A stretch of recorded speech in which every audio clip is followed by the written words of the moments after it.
Okay. So yeah, good afternoon everyone. As you all know, last meeting we talked about context clues and we were not able to finish this particular slides. So I'm just going onto that part. Okay, we're done with the different types of context clues, right? So now let's proceed with uh, what do you call this? Prepositions. Okay, Lara just came. Okay, anyway, class, I'll give you 15 minutes later. So I'll dismiss you. Tell me to dismiss earlier Being lonely. so that you can accomplish the form. Okay, anyway, let's proceed with the discussion of using prepositions. Okay. So basically, class, when do we use prepositions? What is the function of prepositions? Anyone? Yeah, I know you're done with this topic when you were in grade 4 probably. Peter, what are prepositions, Peter? Prepositions are prepositions, things things to indicate where you are, where Mm, things to indicate where are you. So like it's mm-mm. like where are you? Like they're usually words that has involved place, like Yes. on, Like in, below. Yes. At. above. Very Am I good. Very correct? good, Peter. Yeah. So basically, prepositions are used to indicate location. Okay. That's just one function of prepositions. Prepositions also connect word parts. Diba? Yun yung isang function niya. It connect word parts to another part. Okay. So I have here different examples of prepositions. Okay. So, a preposition is a part of speech, tama? Okay, if you can still remember your part of speech. We have how many parts of speech, class? How many? Is it 8 or Eight. 7? Oh, Teacher, I 8, yes. memorized it because of a song. Noun, verb, pronoun, Then, adjective, conjunction, adverb, preposition, intergregation, and that's it. I had to interjection. memorize it. Oh, Yeah, What's interjection, Peter? Interjection. interjection. I had to Okay. memorize them. I memorized them for fun, teacher, thinking that I may encounter a problem like that. Yeah, that's so true. That's a nice trait of you. Anyway, interjections are ouch. Okay, ouch. Anything uh that we voice out when we tawag dito? It's just random words that we get hurt? say. Exclamation. Oo. These are just random words that we say. The interjection. Anyway, we have here the following prepositions. They are used to connect and show the relationship between nouns or pronouns and other words in a sentence. Yun nga, that's what I told you a while ago. It connects word parts to another part. Okay, so we have here a set of big table. Okay, it's a big table of prepositions. So we have about, Teacher, Lara above. have a low connection daw po. Okay, sige, sabihin mo pumasok lang siya kung kailan siya makaka-enter. Okay, about, above, across, after, against, along, among, around, at. So as what you can see, not all prepositions suggest location. Just like against, okay, it doesn't suggest location naman. Before, behind, below, beneath, beside, between, beyond, but, by, down, during, for, from, in, inside. Okay, I'm not going to read everything. So from this set of prepositions class, I took at least 8 ata or 10, and then I will be giving you the definition of each. Okay, kasali to sa exam, so I will be posting this PowerPoint also. Hindi ko alam kung na-post ko na to, pero ipopost ko pa rin. So here we go. Okay, about. What do we mean by the preposition about? Okay, it is used for stating who or what you are discussing or Got describing. So this. for example, it's okay, Peter. Peter, you have two devices. Peter, What? dalawa yung device mo. Must be a Dalawa glitch. yung nakita kong Peter kanina. Okay. Isa na lang. Okay, It's so what just does two about accounts. mean? People, makinig na, wala nang side comments or anything. Peter, wag nang pasaway because as you all know, we are trying to maximize our time for today. So what do we mean by about? It is used for stating who or what you are discussing or describing. Example, let's not argue about nonsense things. Okay. Next, he told me about your problem. Okay. So, ito class, one tip para malaman mo if it's a preposition, it is always beside a noun. Okay, tingnan nyo, let's not argue about nonsense things. Ano yung katabi niyang noun? Nonsense things. Okay. You told me about your problem. Okay, your problem is the noun in this sentence. Okay, it's the direct object actually. Ito yung subject. Okay, other meaning of another preposition, after. What does after means? Okay, in the time following an event or another period of time. Okay, after nga, basically it's done. Pagkatapos, yun ang ibig sabihin niya after. Example, everybody is shocked after his death. Okay. Go to my office after finishing your task. So it's used to suggest that after finishing this or that, okay, you need to proceed with this one. Ganun ang meaning na after. Next, I went for a short walk after dinner. Okay. Madali lang naman to. Okay, questions about these first two prepositions, about and after. Do you know other ways on how we can use them? Gab, question? Sir, sir, di ba sabi niyo po na after a preposition is a noun? Sir, Mm-mm. after finishing ba noun yun? No, it's not. Hindi naman always kasi yon. We usually see lang. We usually see a preposition that a preposition is beside a noun. Sir, Usually lang siya, pero not all the time. sir, ba question isa pa? Sige. Sir, kung sinasabi niyo po na hindi always na beside a noun, sir, paano namin tawag doon, madidetermine? How can you identify that it's a preposition or not? Yes, sir. Mm, Ask You should- ask yourself what is it about and what is it after. No, the correct answer to that one is you should be basing the definition of preposition. Ano bang meaning ng preposition? Di ba it connect word parts to another part? Or it may also suggest location. So basically, if that particular word qualifies on any of those characteristics, therefore it's a preposition. Okay. Sir, one more question dahil sinabi niyo po yun. Mm. Sir, what do you mean by connecting one word part to another? Ano meaning nun, sir? O sige, balikan natin yung meaning kanina na sinabi ko. Ayan. It is used to connect and show the relationship between nouns or pronouns and other words in a sentence. So for example, ito. What are the two nouns here? Okay, he and then your problem. So basically, with the use of this preposition about, okay, nagkaroon ng connection itong si he at yung problem. Okay, because if you don't put this about, okay, although it still makes sense naman pag wala siya, he told me your problem.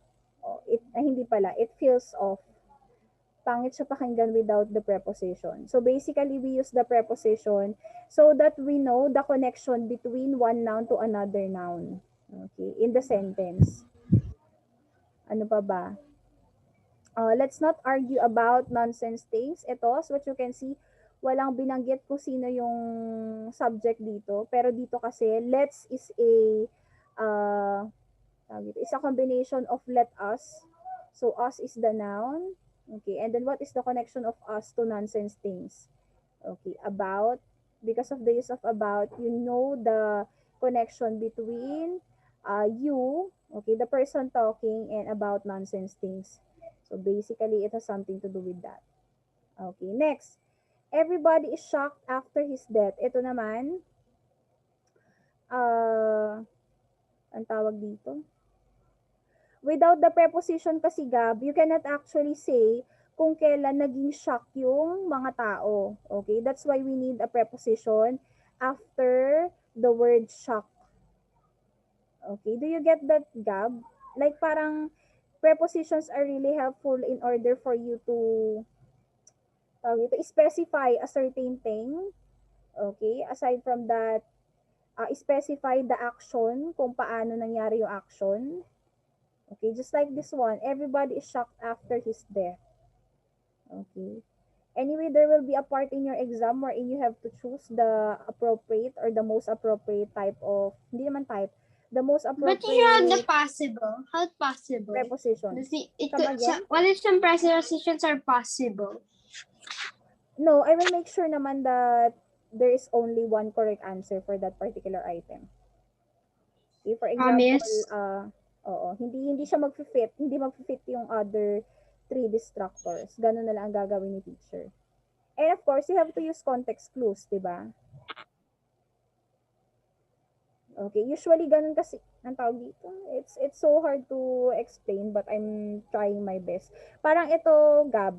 Go to my office after finishing your task. You don't know the connection between going to the office and then finishing your task without the preposition after. Okay, so it suggests that you will be doing this task, okay, after the first task. Kaya tayo gumagamit ng prepositions. Okay, sige. Mag-proceed na ako sa next Get it now? prepositions na meron tayo. Okay. Yes, sir. Oo. Along. Along meaning in a line next to something long and thin. Example. Okay. Example ang meaning nito pero it's a term. Exemplia gratia ang meaning niyan. A road or a path. So pag sinabi mong along, example, I live along the highway. Okay. So you're specifying that you are living ano man tawag dito? Nakahilera ka sa highway. Okay, ganun kasi meaning ng along. That's why prepositions are really important kasi ini-specify niya yung particular thing na binabanggit mo. Okay, example, there were lots of shops along the main street. Okay, so saan located yung shops? Okay, along, when we say along, tabi ng main street. Okay. Next, I saw 3 different boats along the bank of the river. Okay. Next, among. Okay, surrounded by somebody or something, in the middle of somebody or something. Okay, example, they strode among the crowds. Okay. What other meaning does it have? Being included or happening in group of things or people. So may two possible meaning siya. Okay. Example, a British woman was among the survivors. Okay, so pwedeng maging ganun ang meaning ng among. It can be that you are on the middle, okay, of something or some people. Okay, parang yan o yung first example. They strolled among the crowds. Okay, it means that kasama yung mga crowds. Okay, kasali sila dun sa crowd na tinutukoy. Okay, do you get that? When we say strolled, it means that they went for a walk, Are those namasyal, the ganun. types of prepositions? Peter? Those the types of prepositions? Yes, there are different types of prepositions, but teacher is not going to discuss those things. So they're along, among, and those stuff. Wait lang. I think I wrote something. May drink water. Yes, Sophia, no need to ask that question. Pwede ka namang uminom anytime. Yung magpila ang tatanungin sa akin. Asan na ba yun? Okay, meron tayong tinatawag na double prepositions, Peter. Pero ito kasi very advanced topic na to. When we say double prepositions, these are two simple prepositions used together. Okay. For example, yung into. Okay, di ba? It's two prepositions, in and to. Okay, and there are more Sir, types may of I prepositions. Yes, you may go. Okay. Next. Okay, so ulitin natin yung meaning ng along at among ha. When we say along, basically you are just beside something. Okay, it is located on this part. Okay, ganon. Pag among naman, it's either you are part of a particular group, okay, or you are being surrounded by group of people. Okay, that's how among is used as a preposition. Next, beneath. Okay. I know you already know what does beneath means. Okay, you are Under? Tama. It's under. Lower level. Oo. For example, the earth is beneath the clouds. O, diba? It is most commonly used to describe the position of things which are at a lower level than something else. Okay. Example, the metro station is right beneath the airport. Okay. Ibig sabihin, sa baba ng airport, yung metro station. What else? Where can we use beneath? Can you give me an example? He is beneath Ah, the building. parang under din ang meaning ng beneath kasi eh. He's beneath the table. Oo, yun. He's beneath the table. Pero parang medyo off pakinggan. Mas madali lang kasing gamitin yung Sa under. under na lang. He is Oo, under the under table. na lang Pwede ang din mas gamitin maganda yun. dun. Oo, pero pwede rin gamitin ang beneath. Tama. Ay, Kasi Chair, he's may on a question lower ako. level. Yes, Gab. Chair, edi kung may parang question na gagamitin yan, Chair, pwede din namin gamitin ang under. Pwedeng gamitin Teacher ang got beneath. disconnected saka under. again. Yeah, what's Ay, Chair, happening ito. with your connection? May question ako, Chair. Pretend, Chair, may question na gagamitin either beneath or under, Chair. Pwede ba namin i-determine anong gagamitin doon or dalawa sila or same sila? Actually, Gab, there is a very little difference between beneath and under. Just like but and yet. Kaya nga kino-consider ni teacher kasi since nasa elementary pa lang naman kayo. Okay? They can all mean the same kasi. Okay? Pati yung below, it can also mean that you are in a lower position. So, wala rin lang silang difference at all. Okay? Kaya okay lang na gamitin siya. Okay, Chair. Eh di kung gagawa kami ng sentence, Chair, na may ganun na preposition, Chair, we can use under, below, or beneath, ganun. Yung sinabi niyo po. Pwede, oo. Kasi same context sila or they have the same use. It all means that they are on the bottom. Okay. Yung bottom, Chair, pero, Chair, mm, yung sinabi niyo po na, yung example ko na he is beneath the table, sabi niyo po, off konti yung sound editor, ano na lang gagamitin doon? hindi ko naman paano ba ito sasabihin? Off siya pakinggan kasi nga 'di ba usually under ang ginagamit natin, pero it's still acceptable. Okay? Yun yung tamang sagot. Sir, the sound lang yung Oo. off, pero It may sound off, okay but lang it's still gamitin. grammatically correct, yes. He's beneath Okay. me. Okay, he Okay. is beneath you. Pwede rin yung ganun. Okay. O, eto pa. O, eto may example. I saw it from the internet. She couldn't stand being beneath Tom after his promotion. Okay. So, basically, he's under Tom. Okay.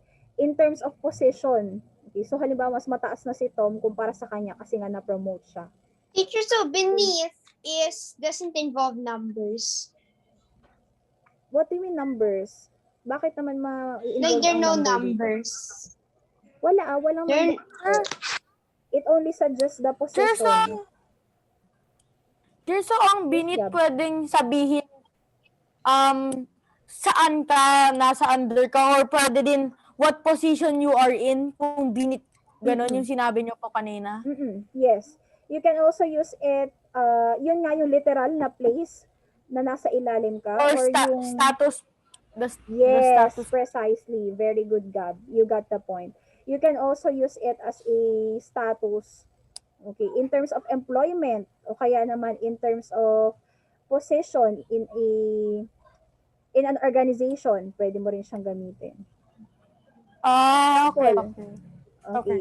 President and then vice president, diba? The vice president is beneath the president. Okay, pwede mong gamitin yun. Next, beyond. What does beyond means? Okay, agpaadayo ka pa, kunada, ti Ilocano. Beyond is something further away or outside a particular area. Okay. It's like something far. Later than a particular time. O, yun. Pwedeng dalawang meaning niya, ha? Diba? Sinasabi rin ng mga teachers, do not pass your output beyond 7 a.m. So basically 7 a.m. yung deadline. Beyond the Pwedeng deadline? ganun. Oo, beyond the deadline. But you can also may asterisk pala ako dito, may asterisk ko. Sandali. And Did you then, forgot? ano yun, Sophia? Sorry, did you Kasi forgot hindi ko to put? nakita. Ang hina ng boses, Sophia, lakasan. No, did you forgot to put the asterisk in the beneath like that? Ano? Ang labo ng tanong. Hindi ko na-gets yung tanong mo. Sure, never mind. Okay, sige. I remember putting this one, pero hindi ko siya nakita just right now. Okay, anyway, ayan. The road continues beyond the village up into the hills. So, ibig sabihin, nalampasan niya yung village at umabot pa siya hanggang sa mga hills. Okay, so yun yung meaning ng beyond. Another meaning of beyond is yun nga yung sinabi ko kanina, later than a particular time. Ibig sabihin, past this. For example, past 1. Okay, beyond 1. It won't go on beyond midnight. Okay, so basically, it will stop at exactly midnight. Hindi na siya magbe-beyond that particular time. Okay. Pwede ba gamitin something is lurking beyond our solar system? Come again? Sure, something is lurking beyond their solar system. Pwede din ganun. Oo, pwede. It's like saying na ito yung solar system natin. Sa labas ng solar system natin. You're crossing beyond the line. Oo. Okay. Yun nga. At the further side of, yun ang gusto mong sabihin. Or happening. What's the hardest preposition? Come again, Peter? What's the hardest preposition you think of? Like you don't know if it's used or not. Hardest preposition. Actually, hindi naman hardest, pero most commonly interchange or they are napagpapalit-palit sila. Yung in, on, at, sa totoo lang, Peter, marami na pagpapalit yon. Okay, especially when using them on, what do you call this? Sir, di ba? He is parang place din yun, tapos okay, pero gets ko na ba't sila bigger napapa-interchange. kasi pag in. Oo. Okay, at yung specific. Halimbawa, I live in Kawayan City, Isabela. But you will use at Sir, kapag general. sinali mo. Yes. Edi in general, tapos specific at. Tama. Pag ganyan I yan. live at ganon, road ganon. I live at number 13 Villarta Street, Kawayan City, Isabela. Okay? Sir, mas specific Pero ang at, tapos ang in mas general. Opo, Okay. tama. Very good. So, halimbawa, ito may nakita pa akong example. If you're referring to city, country, in ang gagamitin mo. Okay? I am in the binanggit Philippines mo- ganon, sir. Only if it's I an live in address. Philippines. I live in the At is time Philippines. or specific. Oo. You don't say, I live at Philippines. Okay? I live at the Philippines. No. I live in the Philippines. Gets ko na. Oo. Sir, Pero pag edi kung ganon, sir, specific, yes. change kung malinaw naman yung instructions, tapos easy They lang may naman. be talking too fast. What? Sir, tapos yung sinabi niyo po, sir, na di ba kung i-say naman ninyo, malalaman naman ninyo kung mali dahil sa parang Sa sound pakikinig. niya. Oo, tama. Yes. Yung Yeah, but tinatawag natin na if you do it, you it have, may not sound like it's wrong. yes, you have a, what do you call this? You have an ear. You have an ear for grammatically wrong sentences. Okay. Sir, parang sinabi niyo po kanina yung I am at yes. Philippines, mali naman pakinggan. Dapat Oo, tama. Very good. Mali siya pakinggan, kaya alam mong there's really something wrong. Okay. I'll be there in a few weeks. Pwede mo rin siyang gamitin. Okay. I'll be there in 5 weeks. Okay. Pag gumamit ka ng on doon, I will be there on 5 weeks. Medyo off rin siya pakinggan. Pati yung at. So, alam mo agad na in ang sagot. Okay? You know what, class? That works very, very good for me, especially when we are taking exams. Pag nagtatake kayo ng exams, tapos nakalimutan nyo exactly yung rule, pakinggan nyo lang mabuti. You know, you Teacher, will yun din really, ginagamit ko. you will really get a good score. Okay? Kailangan mo basahin sa sarili mo. Sir, pero Next. minsan mahirap dahil minsan di mo alam kung Nag-overthink ka. tama, sir, dahil sir, minsan parang sound tama pero mali pala. Oo. Ito pala, beneath has a meaning similar to under and below, but we do not use it with numbers. So, di ba kasi, I bought it under 5 cents, for example. Di ba pwede mo gamitin ang under at below for money. Pero ang beneath kasi, you cannot say that, I bought it beneath 500 pesos. Okay? Yun yung tinutukoy niya dito. It's a synonym. Is that wrong grammar? Oh, hindi naman wrong grammar. Di ba sabi ko sa inyo, there's no term such as wrong Just hard grammar. to Only grammar flaws and grammatical error. Yun ang tamang term for Ay, that. oo. Grammatical error, grammar flaws, FLA. Narinig ko na yan. Hindi wrong grammar kasi wala namang wrong grammar eh, 'di ba? There's no such thing as wrong grammar. Okay. Nagets na to, class, yung ibig niyang sabihin dito sa beneath, under, below? Sir, gets ko. Class, do you get it? Na hindi siya pwedeng gamitin for numbers. Yun yung sinasabi niya, like for the price. Okay? Di ba, ang below Sir, kasi pero pwedeng gamitin ang for price. under and below, pwede mo naman sabihin, I bought it under 50 cents, ganun, or below Oo. 50 cents. Yun nga. Pero Kaya beneath, pa rin, bawal naman. Kilometers. pag kilometers. Sige nga, paano natin gagamitin I ang drove! kilometers? Under 50 kilometers, I drove under 50 Pwede. kilometers. Oo. I drove. Ang tinutukoy niyang number kasi dito, hindi kahit anong number. Okay? Pera ang tinutukoy niya dito. Sir, si Jelly May, sabi niya may IP. Yes, Jella, you may go. Pera ang tinutukoy niya dito, pero pwede mo rin naman gamitin siya sa ano.